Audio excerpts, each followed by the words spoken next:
So I did one walk and someone sort of stopped me and said, you do realize this is a wellness experience.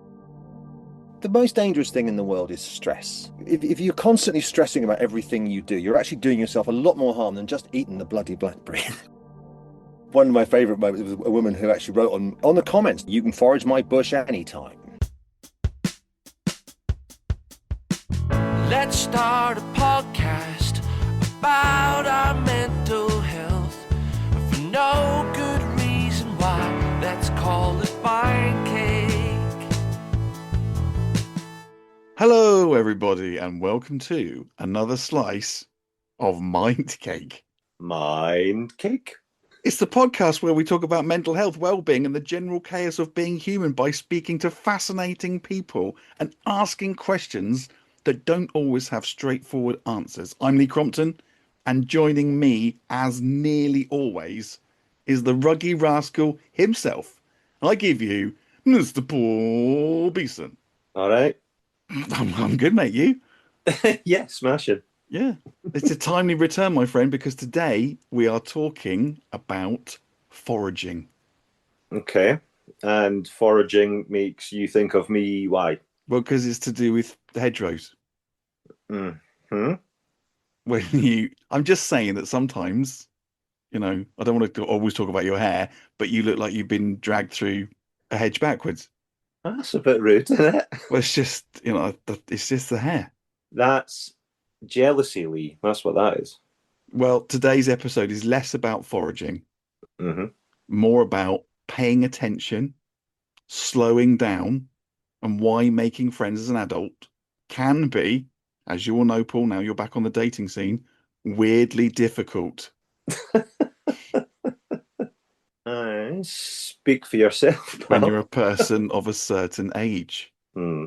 But a walk and a pint can sometimes do more for your well-being than, looking at an app telling you to breathe for 4 seconds. No, that is true. How often do we walk past trees and plants without having the faintest clue what any of them are?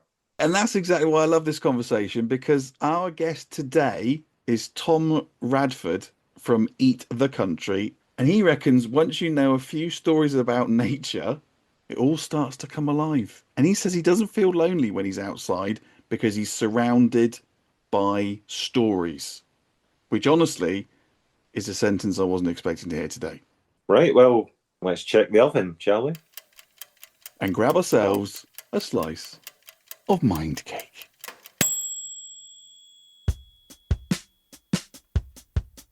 Hello, mind cakers, and welcome to another slice of, well, not cake this week, more hedgerow, as we speak to Tom Radford of Eat the Country. Tom, how are you? I'm very well, sir. How are you? I'm good. How is sunny Dorset? Well, not sunny. I'm up in the one of the hills above. Well, actually, I'm not sure. I suppose I'm sort of in the north west of Dorset, and a place called Bulbarrow Hill. I'm parked in my van, and I have a beautiful view across the Dorset countryside from here. But it is, yes, kind of somewhat rainy, I'm afraid. Yes, that's right. Summer's stuttering on its way, isn't it? It is, yes. No, I don't feel so bad. It's very gloomy up in near Loch Lomond as well. So, one of the things I hadn't actually written down to speak to you about, but I always used to get messages from my mum going, "Oh, it's lovely and sunny in Bournemouth." And I was like, I'm watching the game on the telly, and it's really not. I don't know if you're into the football, but I did watch the game last night. With Bournemouth getting into Europe, but that's probably a different conversation. Well, I went to school in Southampton, so I tend to avoid football because it's just too stressful. Okay. I don't know whether they've made it back up into the Premiership. Someone muttered to me about it the other day, and of course, I've got a friend of mine who's a Gooner, and he's been celebrating them winning the championship. So I'm like, Yes. well, you can all go away. I'm going to hang out in the bushes instead. It's less stressful. Very wise. Especially I think Southampton have been banned. Have they been banned? I think they've been banned for spying. Yes. Apparently they were spying on the opposition's training. I don't know much about it, but what I've read in the headlines that they've been chucked out of the playoffs because they were. That sounds incredibly tenuous to me, but It yeah, does. whatever. Yeah. Anyway, another fantastic chapter in the history of Southampton Football Club. yes, exactly. So, Tom, how does a bloke leave corporate communication roles and end up wandering through fields teaching people how to eat greenery? Oh, well, that's not a long question. Well, basically, my life has been I've never really had a career of any kind. I worked in IT for a long time. I did a bit of foraging as a kid, and grew up in the New Forest, but didn't play a massive part in my life. I always sort of kept my hand in, but then I got married and all those things, and then I ended up in Singapore for 6 years, where I got a job as a creative director. I blagged my way into that. Didn't know what I was doing. Somehow found a job where you just make stuff up all day long. I thought, well, this is good. So I was directing commercials and things. Came back to the UK, COVID, divorced. There wasn't much to do. I wanted to do something film wise. So I thought, well, I'll do social media. I'll just get some Instagram stuff going. And I literally was stuck in London. So I got up to Wandsworth Common and do death or dinner with any kind of plants I could find.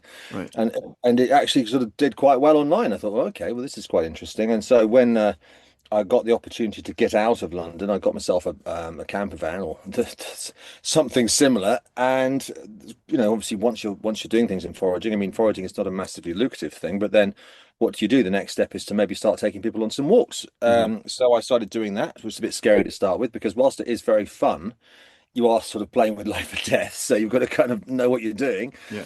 But since then I've been really enjoying it. I mean, I do content stuff for a couple of clients as well. It's not a full-time business yet, but I take people on walks. I do walks with various hotels and things, and I think that taking people out into the countryside and showing them what is edible and what isn't, that look of amazement on their face when you tell them something's medicine or food or poisonous or whatever, it's just worth it for that. I absolutely, and I've become completely addicted to foraging. Well, I can see why, because like I said, I randomly came across you on Instagram, and I've been looking at your posts and reading your posts, and I am dog sitting this week, which has made me walk down the cycle path more than I would do normally. And I found myself looking at, and I very nearly sent you a picture. Is this edible? And is this edible? And because I'd Googled it, taken a picture and Googled it, and it said, well, it might be this, and can you rub the flowers, and it's supposed to smell of something or other. And I did notice, and I suppose from a mental health perspective, one of my questions was going to be, is foraging really about food, or is it actually about paying attention? I'm not going to make a joke about psychopaths and mental healths, but or psychopaths. But is it about food? I mean, it can be. Mm, What I always say to people is foraging is not your replacement for your Sainsbury's shop. no. You don't go out there. I mean, people say, "Oh, if everyone started foraging, we'd have no plants." It's not really about that. Thing about it really is it's about empowerment. In anything, you feeling comfortable in nature, walking out in nature, knowing what things are, knowing the stories and the folklore behind them, means that from a mental health perspective, if you are walking out and you feel lonely when you go on a walk, I always say I no longer feel lonely in nature because I'm surrounded by all these stories. So I always feel kind of out with my friends in a strange sort of way. But paying attention is very important too. I mean, I always say you get like a bit of a crook in the neck when you're a forager because you're always kind of looking at the floor or looking for mushrooms and things like that. And if you see something you don't recognize, what are you then? Let's find out about that. For sure, there's plenty of things you can eat, but I often start the walk by saying I don't want to disappoint everybody, but 95% of this stuff is just a shit substitute for spinach. You see, I mean, there are gourmet things out there. There are some nice tasting things, but a lot of Yeah. it is basically just sort of lawn. But could I survive? Yeah, I would be Uh-huh. miserable. Probably Yeah. end up stealing a cow or something, but I could survive. But also, it's also a way of connecting to your ancestors, and 200-300 years ago, people would have had to know this stuff. Yeah. Yeah. So I think in every man's mind, there's a kind of what would if it was World War III, would I be able to survive? Isn't there? Ever since a kid, I've always had that, in the back of my mind. So I think when I got into this that idea of being able to off grid and be able to to go out there and be the sort of the hunter gatherer Hmm. is always quite exciting. But I think it is really about, in terms of identification of plants, it's very much about observation. You'd be amazed at the two leaves the same, but two stems are different, or two flowers are different, or the smell is different. And after a while, you start to, what I say, just decipher the green shit, and it actually starts to come alive. Yeah. Yeah. And that's a fantastic feeling. Definitely. And I suppose without sounding all Gwyneth Paltrow, what's the line between sort of folk wisdom and actual useful plant knowledge? I'm thinking, we hear a lot about St. John's wort. I'm thinking particularly for mental health, nettles, wild garlic, that sort of thing. There's a lot of guff talked about wild plants and nature and stuff. And I'm in no way am I a hippie. I do come across, I mean, the amount of hippies and witches and things I know, all lovely people, and people have different amounts of faith in what plants can do than others. Mm. I tend to stick to the plants that I know have guaranteed. If I'm talking about medicine, I like to talk folklore. I mean, there's a wonderful plant called sow thistle, for example, which there's a thing called the doctrine of signatures. If something looks like something, people thought in the past that's what it did. So sow thistle has a milky sap, and the story goes that if you rub that onto the nipples of pigs, it will make them lactate. My question is, how did you arrive at this? What were you doing with the pigs in long, lonely evenings in Saxon England? Is there any truth in it? Well, there is, because it's actually antibacterial. So they're probably using it for mastitis. So there probably is a bit of truth in it. You're right, St. John's wort. I mean, the thing about St. John's wort, it's actually quite poisonous. You shouldn't eat it unless you know what you're doing. All these substances are derivative. I mean, salicin, which comes from willow and meadowsweet and things, that's a painkiller. And chamomile, if you were talking about mental health, chamomile for calming down and things like that. And obviously, you'll have read recently amazing research around psilocybin. So obviously coming from mushrooms, there was a research out of Oxford, I think, where they're dealing with, pardon me, cyclical disorders like depression. Psilocybin has been proving unbelievably effective for a lot of people. But yes, you have to take it with a pinch of salt with a lot of these things. I like the color and the ideas and the fun that goes with some of these things, but I'm very quick to point out that this plant is supposed to cure tumors, and I think, well, you mustn't give, you know all about this, you mustn't give false hope to people. But then you have a plant like Herb Robert, which has the rather unfortunate moniker of Stinking Bob because it smells a bit like burnt rubber. But that's been used very effectively in some cancer treatments because it's got full of antioxidants. There's a big argument at the moment around turkey tail mushrooms. The government have just reclassified them. It's caused all this hassle. But actually, for example, in Japan, where the medicine is world class, it's almost prescribed as a thing of matter of course with certain cancer treatments. Why, just jumping in there, why do you think that is? Because I was at this wellness festival and there was this stall that was doing mushroom gummies or whatever they were, and they did turkey tail, and they said, if you want to get them quick, because soon they're going to be, I don't know if ban's too strong a word, but you can't get them in the UK. I mean, what was the? Well, it's not that they're banned. That people can't sell them anymore. Right.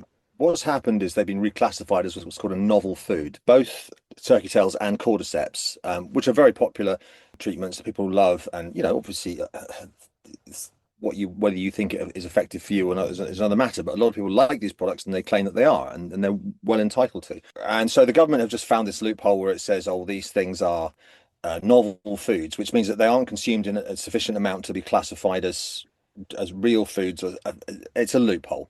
The sort of loophole that a company like Unilever could just like a drop in the ocean legally get around. But small companies that produce these things, and there's a company that I work with called Mogo Farm, they have to give it away for free now. They've spent all this time developing all these things and beautifully packaging them, and they have to give away turkey tails for free with other products because the government won't let them sell them. And to me, that makes me a bit cross because there is plenty of evidence about turkey tails and cordyceps.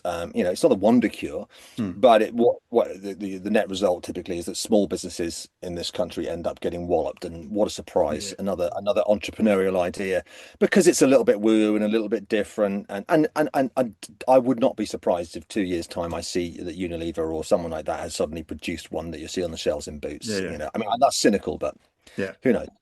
Well, yes, I think you're probably right on that one. Talking of small businesses or whatever, we did do an episode about bee therapy. Did you say bee therapy? Yeah. I have heard. I mean, there's all sorts of bizarre. People are stinging their lips with bee stings these days. All sorts of bizarre things. But I would be an advocate of it because last year I did beekeeping for a year with a friend, and I found them enormously therapeutic. I would go down in the morning with a cup of tea and talk to them. There's something fantastically selfless about bees. They just get on and they work hard. They live 6 weeks, they die, and they produce honey, which I think is one of the greatest things that nature can give us. And as long as you don't take it all and leave plenty for bees. But interestingly, they get used to you. So once they know your smell, you can get really close to the hive without any problems. And I found this out the hard way because I brought my son along to show him, and he got stung immediately. So the bees, you have a kind of a harmony with them, and I think that it would absolutely be good for therapy. I think I'm a firm believer that nature can sense the way that you are feeling. Hmm. For example, if I go out for a walk in the woods with people who don't know anything or feel uncomfortable in the woods, you won't see any deer or anything. They just seem to understand that people are comfortable and relaxed. I also know people that do therapy, or met a woman who did therapy with horses, where the horses will react to anyone who's stressed and uptight, so the horse will not let you ride it. Hmm. So the person is forced to calm themselves down to have a relationship with this horse and ride it, which again is nature in a way naturally calming people down. So I Hmm. think that I'm sure bee therapy is a similar thing, and those kind of things. I think there's a lot of truth in it, and I'm sure people laugh at it, but I think it's great. Yeah, well, we gave it a go. Apparently, it's big in sort of Eastern Europe, Slovenia, and places like this. And they basically put the hives in this, they call it an appy pod. So you go into this, essentially a glamping pod, but they Oh, I put saw this. Yes, yeah, and you can hives. feel You the can hum feel and the stuff. vibrations, you can, the pheromones, and you can feel the, hear the buzzing. And it was, me and Paul went and did it, and we fell asleep. It was that relaxing.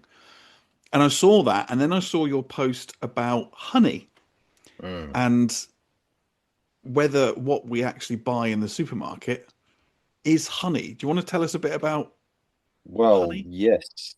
So I'm working on a project with a friend of mine called Plan Bees, which is about, well, initially it's about wild bees because obviously anyone knows that the amount of invertebrates we've lost in this country of all kinds. But when you buy stuff in the supermarket, look at the back of the jar, and if it says a blend of not EU and non-EU honeys, then essentially what you've got is sugar syrup with a little bit of honey in it. And they don't call it honey flavored syrup the same way that we would maple syrup if it wasn't real. They call it honey, and it isn't, which is to my view is fraud. About 10% of the honey we eat in this country is actually from British hives, genuine honey. I mean, obviously there is a cost involved with producing honey, and so real honey is more expensive. Hmm. But yeah, a lot of it's just absolute crap. And the thing is that real honey, I mean, first of all, it doesn't ever go off. It's a fantastic substance. It's full of all kinds of goodness. I mean, we import Manuka honey from New Zealand at a great expense, and some of these jars of Manuka, I've seen them 100, 200 pounds a Yeah. jar. Whereas British heather honey, which you'll definitely get in Scotland, is just as good, but it just hasn't got the same advertising behind Hmm. it. And it's Hmm. incredibly good. It's all kinds of, I mean, I don't know what all the different things are, antioxidants and things that are in honey, but it's extremely good for you and it's extremely delicious. And it's another British industry which has been knocked by the big supermarkets who just go in there and I mean, we probably couldn't produce enough honey for demand, but at least I try and encourage people to try and buy a pot of British locally produced honey where they can. Hmm. And from a health perspective, I mean, because I'm trying to sort of eat as much British produce as I can this year, I eat almost exclusively honey instead of sugar, I'm sure it's one of the reasons that I feel better, so definitely. Yeah. Yeah. No, I mean, I took to having like, I don't know whether this is right or wrong, but having like honey in my coffee rather than sugar. Just put honey in there. Now, probably because it's like you say, it's probably not proper honey. It's the squeezy stuff that you get in Asda. But no, having seen your post, I'm gonna sample some of the local, go out and find some proper honey. Because again, it had never really occurred to me before because it just says honey on the label. You go, oh, it's just honey, and it's not. It's why it's terrible because it should actually say, honey flavored substance or whatever. Honey Uh, flavored syrup. yeah, honey flavored, but not honey. I can't believe it's not honey. Well, it isn't. Uh, but I mean, in Scotland, you'll do fine, and also there's a lot of evidence to suggest that if you eat local honey to the area you're in, then if you have things like hay fever and any sort of allergies and stuff around local plants, you are eating something which is from that same environment. So Mhm. technically speaking, it's better for you. I mean, I'm sure that's a controversial statement. A lot of these things are, but yeah, and it's not that expensive. And also for me, something that's very important to me is supporting local British industries and local Yeah, small British firms. So yeah, by all means, go and buy a pot of honey today from your local I will supplier. try and yeah, source some honey and we'll post it online. You say that you're obviously doing these walks in nature. I love the fact that your walks end in the pub, And of course, of course. But I think there's something, all right, yes, you can have a pint or, what have you, but I think there's something about that people can enjoy. It's almost, you can continue the conversation. It's still part of that slowing down. It's still almost part of community. So was that part of your thinking or was it just have a beer after you've gone foraging? well, both, of course, but no, I was saying the other day that, when I was 30 years old, did I want to make friends with strangers? Not really. At the age of 53, I love making friends with strangers and I like hearing their stories. People come on my walks because they want to learn about foraging, often because they've seen me online, so they probably want to get to know me as well. And I find that, a couple of beers is the way to open up. Absolutely. There's a lot of vilification on the line online and stuff about drinking at the moment. And I get, of course, there are dangers with drinking and everything else. But I come from a culture where the pub, and sadly, a lot of them are dwindling away in rural areas, is a very important thing. I always call it your other living room, and not just for blokes. I mean, for anybody. I mean, just it's your if you are there's a lot of people in the countryside who are quite isolated, and so going to a place, the way to use a pub is to go and sit at the bar and talk to the people in there, and that's one thing I love to do. And so when people come on the walks with me, we sit down and so we'll have a couple of pints. Sometimes I can't get rid of them, and we're getting to sort of 5 or 6. They go, "I hope you're not driving because we can." I tend to always go to a place where I can just go and slink off and fall asleep in my van in the car park, which was fine. But it is lovely. And also, I keep it simple. You see a Mm. lot of foraging and outdoor stuff, and it's all horses for courses. But something's very sort of wellness or orientated, and it's all sort of daisy chains and let's eat something really really healthy, and then have a glass of elderflower, and that's fine for some people. But for me, a walk to a pub or to and from a pub is something that has always been part of my life, something I've always done with my friends. And as I said before, I've reached out to a couple of blokes in the area for me who are going through similar sort of, not seeing the kids and stuff. They just want to come for a walk and then end up at a pub for a pint. Yeah. Yeah. They don't have to talk about anything, just the fact that it's just a comfortable thing. And as I say, a couple of pints can sometimes loosen you up a bit if you're nervous or unsociable or so. I'm not saying everyone go out and get wasted, but I will die on the hill of not being able to have a beer. Mhm. No, I think you're right. There's something very social about it, and especially in Dorset, especially in many parts of the UK. But I just know some of the country pubs in Dorset, obviously having lived there most of my life. And yes, I am down seeing my mum in June, so I might seek you out for a walk and Oh, absolutely. do some Yeah, yeah. foraging. For I think we're down beginning of July, so I might I'll tap you up about that and see whether we can do a walk and see what we find. Have you ever accidentally terrified someone by casually just eating something out of a hedge? Someone terrified me. I did a walk in Purbeck last autumn. I do walks with the Pig Hotels, and we were doing a walk down on the beach.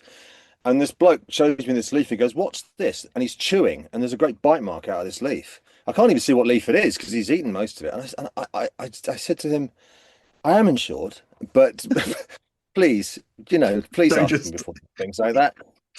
I tend not to terrify people. I mean, one of the funniest things is that people just obsessed with the fact that everything's got dog piss on it. They're convinced that everything's covered in dog wee, and they're looking for reasons not to eat it. Yeah. And don't eat blackberries. They've got maggots in them and all this. And I think, the most dangerous thing in the world is stress. I mean, and I appreciate that, knowledge is power, but if you're constantly stressing about everything you do, you're actually doing yourself a lot more harm than just eating the bloody blackberry. And the blackberry's full of vitamins and all sorts of other things that are really good for you. So, I try to encourage people to try things. People, they fall into two camps. You either get someone who's bitten your hand off before you've even explained it's edible, or you get some people who just simply will not do it. Yeah. And of course, I say, because I do this death or dinner thing. I mean, I tend to sometimes, like that particular walk, for example, I did a recce in the morning and found a death cap. So I thought, well, we'll finish the walk with that. And it Yeah. was at the time when everyone was talking about this murder in Australia, with the beef Yeah. Yeah. Wellington and that. So I finished with a death cap, and of course, it's an innocuous looking thing, and everyone's like, ooh, and I think that is lovely because you have to make people aware that you do have to pay attention to Mm. identification and stuff. But then I always say, if you know about wild garlic, you know about blackberries, you know about hazelnuts and chestnuts, and you probably know what a field mushroom looks like. You're 5 in already, Yeah. and it's not that scary. You just have to just remind yourself, of certain processes to go through when you identify a plant, Hmm. because more of it's edible than isn't, and Yeah. of the stuff that isn't edible, either it's inedible as in just doesn't taste very nice, or will give you a tummy upset, and then there are a smaller group like hemlock and stuff which will end you in a horrible way. Yeah. Yeah. Do you find that going on your walks or people that contact you, is it mainly, I'm going to say men, hunter-gatherer men, or is it women? Do you find is there a balance or? Well, I mean, you don't want to blow your own trumpet, do you? But um, There tends to be a mix of both. Often it's couples. People tend to be. I mean, I sometimes have teenagers on the walks, but mostly it's people in about sort of 30 up. Quite a lot of women who are in the sort of 30s and 40s, 50s or older. I think people have a universal interest in this. I think since COVID, people have had an interest in getting out and about and doing Mm. things. Perhaps people who are slightly more patient. I mean, the people that I always say that I've probably seen, I don't know, hundreds and hundreds of people on these walks, and there hasn't been a single dickhead on any of them. Okay. So that speaks That's quite volumes an to me. First of all, accolade because the there's a way lot that of dickheads about. exactly. And obviously, people look at what I do online. I suppose I always say the more that you are yourself, the more Mm. that you attract people who will like you. Yeah. And the people that come on my walk are funny, irreverent. They'll be usually the first ones in with the innuendos and all this kind of thing. And they're just patient people and they care about nature and they I mean, what's great about it is they often make new friends and go off Yeah. and do things just together as a result of coming on the walk. But it isn't a particular demographic. I mean, you do get some very one of my favorite moments was a woman who actually wrote on the comments, not even in the DMs, and I don't know where she was or how old she was, but she just this one line: "You can forage my bush anytime." Which I just said, well, that's very generous, madam, but on this occasion I must decline. No, it's not a specific group of people. I mean, it's just nice people. I think people Yeah. that take the time to care about nature and want to get involved in it generally are just more considered and they're easygoing, and you don't really get people who are uptight. Occasionally, you get someone who's a real know-it-all. We had one girl who was about 11 years old with her mother. Her mother had good knowledge. This girl, I mean, she knew the Latin name of every single plant, but it was slightly annoying to start with. But I actually then said, actually, this is quite funny, because we were like, we were trying to catch her out at that point. But yeah, people have got mixed knowledge. Some people don't know anything at all. Some people Mm. literally have not even a blackberry, and some people have decent knowledge as well. And so that's it's all fun. It's a great community of people, and online as well. I get lots of Yeah. lovely people asking about plants, people who just feel inspired, people who say that they've had the courage to do it because of watching what I've done, and that's always a massive compliment. And I'm not precious about knowledge. I just want more people to learn. Well, that brings us up to my last question was if someone listening wanted to reconnect with nature tomorrow, but didn't have a clue where to start, where would you tell them to go? Well, I always say that with nature, the thing to do is to start with the most obvious things. For example, there are plants people know that they don't realize are edible. So, dock leaves, clover, dandelions. So these kind of things, right? Those things are already edible. And with mushrooms, you want to start with the most obvious ones. There's a mushroom called chicken in the woods. I mean, if you've never seen it, just look it up. You can't really mistake it for anything. It's like a Sainsbury's bag nailed to a tree. Okay. Um, things like parasol mushrooms and field mushrooms and things like that. So you start off with a few things you already know, and you've now found out those are edible. And before you know it, you've got 10 or 15 things, and then you then decide, right? Obviously you throw in your blackberries and your wild garlic and stuff like that. And you then decide, well, do I want to know more and go down the rabbit hole with this, or am I comfortable knowing that I've got some things? And I think it comes down to, which again, to a mental health point, it comes down to the empowerment of it. If you're quite nerdy like me and you just want to get, you want to learn more things, and you want to try them, then find out more. But I think what people when they go out in the countryside, it just looks like a load of grass and bushes. But it doesn't take long to learn 10 or 15 things, Mhm. and then suddenly you feel clever. You feel Yeah. I'm going to bore people at dinner parties with this now. So and I think that's the way into it. And once you know something is edible and you can look it up to prove it, I would say also in terms of technology, you mentioned Google. Google Lens is actually very good. It's Okay. not all on, but Yeah. it gives you a leg up, and you can then go, right, okay, I think we're there, almost there, or I now can do further research. But if you're out and about, I think it's better than any of these apps because the apps are far too complicated, and with mushrooms they're hopeless. Mm. And mushrooms are something you do not want to get wrong. So that's definitely another way as well. But and then also it's not something you can learn from books. You have to get out there and smell things and look at them and get a sense of them as opposed to just looking at it in a book or on a Yeah. website. But that's all part of that reconnection, isn't it? As we were saying. Tom, thank you so much for giving up your time. If people want to get in touch with you, either just for a chat or look at your social media or book a walk or what have you, what's the best way to get hold of you? Well, I do have a website called eatthecountry.com, although it's, as everyone always says about their websites, it's a work in progress. But it does have links to walks if they're coming up. Usually the place to find me is Instagram or Facebook, Eat the Country. On there, you'll see what I do. Obviously, you can DM me. I'm always happy to talk to people about foraging and stuff. And then, say if there are walks, I advertise them, and I have like anything, a link tree at the top that takes you to various things that I'm involved with. And yeah, I just want more people to. I'm not saying everybody go out and eat everything in the wild, but I'm always keen for people to learn, to Yeah. feel empowered, and to pass information like this on to children and stuff like that, because obviously dangerous plants and just people feeling more connected to nature. And so I did one walk, and someone sort of stopped me and said, "You do realize this is a wellness experience?" And I thought, Yeah. it's a modern phrase, what are you talking about? But they said that they just felt relaxed and happy that they were that they were with someone who knew what to do and knew what was going on, and so they felt looked after and Yeah. Yeah. comfortable. So yeah, and the more the merrier. I'm always happy to set up walks and private walks and things like that. If people want to come along. Well, usually a lot of people just contact me and I happen to be in the area, so we meet up for a walk and a pint, and I don't charge people for things like that. So yeah. That sounds perfect. Like I say, I'm down start of July, so I will most likely tap you up, and we could maybe yeah, have a pint and eat some wild garlic. Well, not in July, but Not we can July, definitely find okay. other things to eat in July. With the way the weather's all over the place at the moment, you'll probably be finding blackberries by then. Yeah. But I envy you being in Loch Lomond. I know it well. I've done the West Highland Way twice, Oh, nice. I'm Okay. Yeah. Well, we're just off the West Island Way near Drimmen. brilliant. I mean, if anyone wants to do a fun thing in Scotland and they're quite energetic, then that's a wonderful walk to do. The weather's obviously rubbish, but Yeah. and you live in a beautiful part of the world, and which I love dearly, so I envy you for that. But yes, come down, come for a walk. It'd be great. Nice one. In the meantime, I will do my homework and find some local honey. Do that, and shout about it online. I will. Support your local honey producer. Nice one. Tom, thank you so much for giving up your time. It's been a pleasure. Well, there we go. Pick the bones out of that bush. Sorry. Eat a hedge. Eat the hedge responsibly. Indeed. Yes, that was Tom Radford, everybody.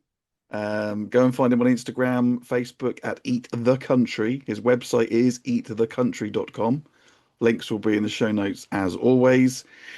And if you're in Dorset and fancy a walk, drop him a message. He'll take you out, show you what is edible, and possibly not even charge you for the privilege. That's the best offer we've had on this podcast for a while, eh? It genuinely is. Right, last episode, John McCann, the Philly captain, the turnaround doco. Have you seen it yet, Paul? No. Shame on you. Well, we had a poll, didn't we? We did have a poll. What is the world's most famous bell? Our results, please. 2 votes, Paul. Yes. 1 for Big Ben Mm-hmm. and 1 for the Liberty Bell. Out of how many listeners? Let's not get into that. The point is, Swales at the Bell Witch podcast got in touch to point out that we'd missed an obvious candidate. The Bell Witch is obviously the most famous bell. We should have put that as an option, really, shouldn't we, on the poll? We should have put that as an option. Kira's been in touch. Hello, Kira. Hello. She came in strong for the Liberty Bell and said, "Yo, cuz." That's what they must call each other in Philly, because he said it on the episode a lot. He went up to Robbie Williams and called him cuz. Oh. Maybe he's just been here listening to Mind Cake, and that's what I call Carrie. He's a big Cousin Carrie fan, obviously. From my place. He She's likes everyone's favourite. He said, "I like that song that Robbie Williams did. The one song, Millennium. That's the only song that he knew of Robbie Williams. His love for Robbie Williams is only eclipsed by Cousin Carrie." I like Robbie Williams, but I prefer Cousin Carrie. All right, Elmo, where did you come from? He's not been around for a while, has he? He certainly hasn't. No. Kira, anyway, yo, cuz, love me some Philly captain, go Birds. What's the go Birds? It's the Philadelphia Eagles, the football team. Oh, the Eagles. Yeah, go Birds. Sorry, go Birds. The Flyers are the Hockey team. Think so, yeah. Yeah. Yeah, so the poll is in. The people have spoken. 2 of the people have spoken, yes. Yes. Who was the other one? Was it you? Kira and somebody else. Yeah. Nathan. Hello, Nathan has been Hello, in touch. Nathan. Hello, Nathan. Yeah. He has been in touch. He saw my International Panic Day post where I wrote a poem. Mm-hmm. And the poem was about how I can remember my registration plate on my first Ford Fiesta, but I Loved it. cannot for the life of me remember why I've gone upstairs. Sounds very on brand for you, Lee. Yes, it is. Nathan's verdict is I went upstairs for a wank. And I quote, it was for a wank. It's always for a wank. Yeah, he knows you really well. Too well, probably. I won't It's ask not how Nathan knows that, but yeah. it's not always for a wank. Right, coming up on Mind Cake, next time we're joined by Catherine Trebek, a leading expert on the well-being economy, which is Hmm. essentially the argument that we've been measuring the wrong things for about 100 years and it's making us all quite miserable. Cheery stuff. Brilliantly cheery, and you know who would love that episode? Who? Swales, the Bell from the Bell Witch podcast, because she loves a bit of anti-capitalism. Oh, she really does. Yeah, so that she's got that to look forward to, Swales. So that's one listener maybe notched up for that episode. Yeah, yeah. After that, we've Hmm. got Michael Redmond. Can't believe it. I couldn't believe it. Hmm. Comedian, actor, Father Stone and Father Ted. I went to his house, and within about 30 seconds of meeting him, I was completely convinced he was one of the funniest people I'd ever sat across from. Uh, excuse me. Present company accepted, of course. Do you know, there's plenty of other podcasts I could go on. Oh, but don't we know it, Paul? You're always on somebody else's bloody podcast. Subscribe now so you don't miss either of those cracking episodes coming up. And if this episode meant something to you, share it, leave us a review, tell someone about us. A small independent podcast lives or dies on word of mouth, and we're very much alive and occasionally coherent. Or occasionally alive, but very much coherent. We're hanging on by our fingernails. Just before we finish, we spoke about hearts in the Mind Bite and how they just missed out on the title. And I I'm was still not over wondering, it. you're still not over it. Okay, no, Still not over it, I though. don't blame you. I was just wondering how Scotland's performances in the World Cup was affecting your mental health. Not too bad because I never expect Scotland to win, especially at a tournament, a major tournament. It's the first World Cup we've been at in 28 years. 800 years. So obviously got a good, we got a victory against Haiti, which I was kind of expecting, but the game was fucking dull. So by the time this episode goes out, come on England tonight. I thought it was a good performance, 4-2 against the Croats. A very good performance, actually. Yeah, no, I actually enjoyed watching an England game, which was pleasant. So, and good luck to Scotland in their last group game. You've only got to get a decent result against Brazil. I mean, how hard is that? I mean, yeah. And you're through. That's a doddle, that, isn't it? Thanks, buddy. If you want to get in touch about bells, bushes, or anything else that's on your mind, it's sliceofmindcake@gmail.com. That doesn't sound right, me doing it. You do the email address, Paul. But Paul you're taking my housekeeping away from me. Yeah, taking that away from you, yeah. Well, if you don't turn up week on week, then you can't expect all the benefits. And if you want to get in touch about bells, bushes, or anything else on your mind, it's sliceofmindcake@gmail.com. We do read everything. It's not that Even hard, the is spam. it? It's just spam. But no, thank you for listening, fellow cakers. Thank you for being part of the tribe. And until next time, in the words of Dr. Jan, Don't be a dick. ta-ra!